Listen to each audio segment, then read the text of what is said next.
This is a HPI Savage 21. It was launched in the year 2001 and featured a 3.5cc or 0.21 cubic inch big block at the time nitro engine. I say at the time because there's much bigger nitro engines available. But back when this thing came out, it was the biggest, baddest, best remote control monster truck on the market. Featuring TVP or twin vertical chassis plates, it had optional reverse module, a centre disc brake, and it was a pretty beastie truck at the time. A top speed of I believe 33 miles per hour when this thing was new. Now today those specs seem pretty laughable with the new modern electric trucks that are out there.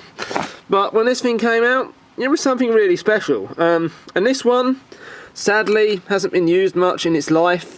You can see by looking underneath that it's in pretty good condition as far as scratch marks are concerned. Now you say, why sadly? Well, this has been sitting, as far as I'm aware, outside since the year 2003. That's when the batteries expired anyway. They have about a 5-year shelf life, so yeah, they're probably sitting in a packet for a while, then thrown in the truck, and as you can see they're pretty heavily corroded. And the date there on the battery is the 4th 03, so yeah, 2003. I believe we have a reverse module in this thing, hence this weird multicoloured steering servo, which we can also see a lot of corrosion through. Yeah, that's going to need replacing. Not steering servo, reversing module servo. Here's your the throttle servo. The carburetor is seized, the engine is seized, both differentials seem to be seized.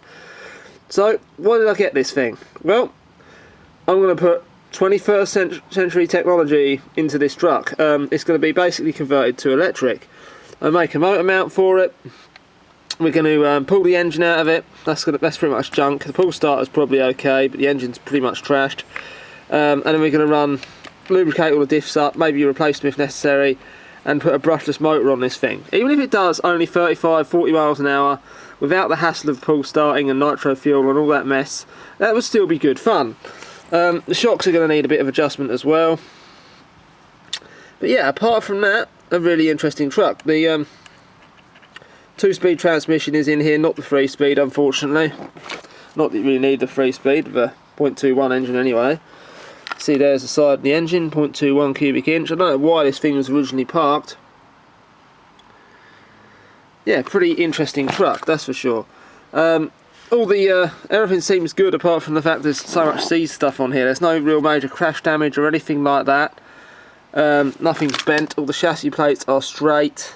Not even many missing screws. In fact I haven't found any, but these are going to be a pain to get off, I can already tell just by looking at them. And yeah, that concludes part 1 of this video. I suppose I've got to strip this thing down and see what we were actually dealing with as far as differentials is concerned. See you later.